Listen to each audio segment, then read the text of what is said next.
आज 2 सितंबर का दिन है और आज से ठीक एक महीना पहले 2 अगस्त के दिन बालाघाट जिले के सोनेवानी कंजर्वेशन रिजर्व फॉरेस्ट में एक टाइगर मिला था मृत अवस्था में, जिसे बिना सक्षम अधिकारी को सूचना दिए जलाने का मामला सामने आया था। और इसके बाद पोटू टोला, चीतल टोला और बोरी टोला के 6 वन श्रमिकों पर कार्रवाई की गई थी और उसी के खिलाफ ये आक्रोश आज सड़कों पर दिखाई दे रहा है। आदिवासी समाज आदिवासी विकास परिषद के नेतृत्व में आज कलेक्ट्रेट की चौखट पर पहुंचा है। क्या इनकी मांगे हैं, आइए आपको बताते हैं। बताएंगे दिनेश जी, ये रैली निकालने का क्या मकसद है, क्योंकि इसमें तो कार्रवाई और जांच निरंतर जारी है। इसमें आपने देखा होगा 1.5 महीने हो गए, अभी तक जो जिम्मेदार जो लोग हैं वो गायब क्यों हैं? डिप्टी रेंजर, बीट गार्ड अभी तक कैसे तड़ीपार हैं? उनको क्या पुलिस प्रशासन पकड़ के नहीं ला पा रही है? जो सबसे बड़ा जिम्मेदार जो है वहाँ का डीएफओ अधर गुप्ता, जिसके निर्देश पे ये काम हुआ है। आपने देखा होगा कोई अगर शेर मरता है या कहीं भी वो उसके साथ में कोई घटना घटती है तो सबसे पहले पीएम होता है। फॉरेस्ट वन विभाग में सबसे बड़ा प्रोटोकॉल होता है कि उसका पीएम होगा, उसको फॉरेंसिक जांच के लिए उसके जो भी लीवर किडनी जो भी है वो ये चीज़ नहीं हुआ, इसलिए तो कार्रवाई हुई है। वही मैं बोल रहा हूँ कि जब ये कार्रवाई नहीं हुई है, उस पर की गई कार्रवाई तो कहीं ना कहीं उसको जलाने के लिए भी वनकर्मी जिम्मेदार नहीं है। उसमें सबसे बड़ा अधिकारी जो है उस क्षेत्र का डीएफओ है, डीएफओ अधर गुप्ता, जिसके निर्देश पे ये काम हुए हैं और अभी तक उस पर कार्रवाई क्यों नहीं हुई?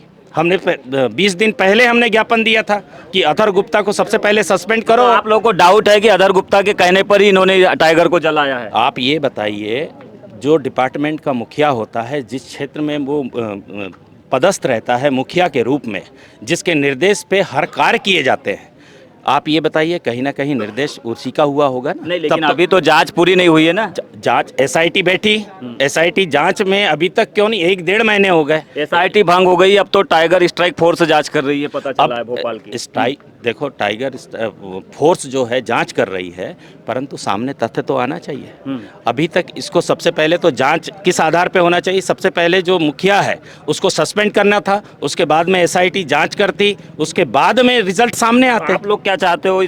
बिल्कुल जल्दी से जल्दी जांच होनी चाहिए, क्योंकि ये सीधी सी बात है ना, शेर मरा, उसका पोस्टमार्टम क्यों नहीं हुआ? उसमें जांच वाली क्या बात है, आप ये बताइए। यानी ऊपर से अधिकारियों ने जांच दी कि जला दो, जबकि होना क्या था? पोस्टमार्टम रिपोर्ट होनी चाहिए थी ना, तब तो आपको रिपोर्ट मिलती। आप बोलेंगे जांच करनी, आप मर रहे हैं, जलाने के बाद क्या जांच करोगे, ये बताइए आप मेरे को।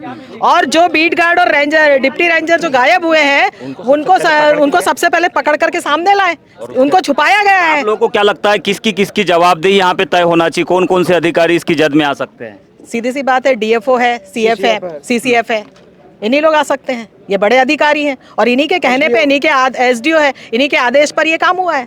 आप बताइए, तो आज जो रैली निकाले आप लोगों ने, तो क्या चाहते हो? रैली के माध्यम से क्या बताना चाहते हो प्रशासन को?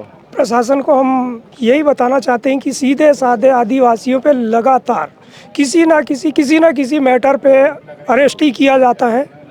इसीलिए रैली लेके आए कि निर्दोष आदिवासियों को छोड़ा जाए और जो 2 डिप्टी और फॉरेस्ट गार्ड जो फरार है, बीट गार्ड, उनको पकड़ा जाए।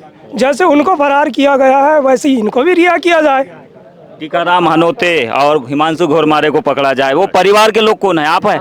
आप ये बताएंगे, जिस दिन गिरफ्तारी करने के लिए आए थे तो कौन कौन लोग आए थे और क्या बताया था घर में आप लोगों को? घर पे तो आए नहीं ले जाने, फोन करे होंगे रेंज ऑफिस से, लाल बर्रा रेंज ऑफिस से। तो मेरा बेटा चले गया रात में 8 बजे। तो आपके बेटे ने कुछ बताया था क्या, कैसे क्या हुआ था? नहीं, घर में नहीं बताया। तो आप लोगों को क्या डाउट है, क्या शंका है आप लोगों को? शंका क्या रहेगा, हमारे बेटे छूटना चाहिए, ये चाहते हैं। फंसाया गया है आप लोगों के बेटे को ना, ऐसा ही चाहते हो ना? हाँ, बुलाए थे तो गए वो, नहीं तो उनको क्या नॉलेज था इतना कि ऐसा से ऐसा करेंगे तो ऐसा होएगा करके। बीते 1 माह में यहाँ पर एमपी की टाइगर स्ट्राइक फोर्स के द्वारा जांच की जा रही है। बावजूद इसके अभी तक कोई तथ्य निकल कर सामने नहीं आए हैं कि इस मामले में मुख्य आरोपी कौन है, किसके कहने पर आदिवासी श्रमिकों के द्वारा, वन श्रमिकों के द्वारा बाघ को जलाया गया था। देखना यही होगा कि जिस तरह से टाइगर स्ट्राइक फोर्स के द्वारा हाल ही के दिनों में 5-5 हज़ार का इनाम जारी किया गया है। बताया ऐसा जा रहा है कि ये पकड़ में नहीं आ रहे हैं, लेकिन क्यों इतना बड़ा हमला होने के बावजूद 2 कर्मचारियों को पकड़ नहीं पा रहे हैं, ये बड़ा सवाल है। और इसी सवाल को लेकर आज आदिवासी समाज सड़कों पर है, कलेक्ट्रेट पहुंचा है और उनके द्वारा मांग की जा रही कि इसमें जिम्मेदार अधिकारियों पर कार्रवाई सुनिश्चित की जाए। कांग्रेस के प्रदेश अध्यक्ष जीतू पटवारी के काफिले को रोककर विरोध करने और उनके वाहन का शीशा तोड़ने के मामले को लेकर जिला कांग्रेस कमेटी ने आज पुलिस अधीक्षक को ज्ञापन सौंपा। इस मौके पर जिला अध्यक्ष संजय उइके, विधायक मधु भगत, विधायक अनुभव उज्जारे और विधायक विक्की पटेल सहित जिला एवं शहर कांग्रेस कमेटी के पदाधिकारी मौजूद रहे। मीडिया से चर्चा में विधायक संजय उइके ने कहा कि कांग्रेस के प्रदेश अध्यक्ष जीतू पटवारी के काफिले पर हमला करना एक सोची समझी साजिश है। जिस तरह से वे सरकार के खिलाफ मुद्दों की राजनीति कर रहे हैं, उससे सत्ताधारी दल के लोग बौखला गए हैं और वे ऐसे हमलों को बढ़ावा देने की कोशिश कर रहे हैं। ऐसे में विपक्ष की ओर से ये मांग है कि प्रदेश अध्यक्ष जीतू पटवारी जी को सुरक्षा प्रदान की जाए। और बार बार ये हमले हमारे प्रदेश अध्यक्ष पे हो रहे हैं। जीतू पटवारी जी जिस तरह से प्रदेश सरकार पर उनकी जिम्मेदारियों को लेकर हमले कर रहे हैं, जनता की आवाज़ बनकर सड़कों पे उतर रहे हैं, सरकार को घेरने का काम कर रहे हैं, उससे आक्रोशित होकर, उससे घबरा के जिस तरह से उनसे सत्ताधारी दल के लोग हमला कर रहे हैं, कहीं ना कहीं ये सरकार का कारनामा है जो हमारे प्रदेश अध्यक्ष पे हमले करा रहे हैं। तो आज हम जो लोगों ने जो ज्ञापन दिया है उनकी सुरक्षा को लेकर दिया है। जब ये घटनाएं बार बार हो रही तो उनकी सुरक्षा सरकार का दायित्व बनता है कि एक विपक्ष के प्रदेश अध्यक्ष हैं तो सरकार का दायित्व है कि उनकी सुरक्षा उनको प्रदान की जाए। इसी बात को लेकर आज हम सब लोगों ने मिलकर ज्ञापन दिया है। जिले में सर्पदंश की घटनाएं लगातार सामने आ रही है। जिला अस्पताल बालाघाट में आज फिर 2 महिलाओं को सर्पदंश के चलते भर्ती किया गया। हालांकि यह दोनों महिलाएं सुरक्षित है। बताया गया कि सारत सिवनी निवासी मीना लिल्हारे शाम के वक्त कपड़े निकाल रही थी। इसी दौरान उसे कामन करेत सांप ने काट दिया। हालांकि महिला के परिजनों ने उसे तत्काल जिला अस्पताल में भर्ती कराया, जिससे उसे 1 घंटे के भीतर ही होश आ गया। जब काटा तो मेरे को दिखा नहीं हालांकि, और फिर मैंने इनको बताई तो इनने कम से कम 15 मिनट मैंने घर में गाड़ी वाड़ी आते तक रखे और फिर पटाख से वैसे उठा के ला लिए। अच्छा, तो सांप देखे थे कौन से कलर का था, कैसा थोड़ा बहुत? हाँ, चिट्टी सांप के जैसे था, ऐसा डायना बस वो उतना ही दिखा मेरे को। अच्छा, तो आपको होश घर में था, गन्नाटा आने लग गया था मेरे को, यानी अपने पैर पे खड़ी नहीं हो पा रही थी मैं। साल्टे तक अच्छी बोली, फिर उसके बाद में मेरे को कोई याद नहीं है कि मैं कब पहुंची और कब आई यहाँ पे, याद कुछ भी नहीं रहा। फिर यहाँ पर आने के बाद कब होश आया आपको? यहाँ पे आने के बाद आधी पौन बॉटल ख़त्म हो गई थी।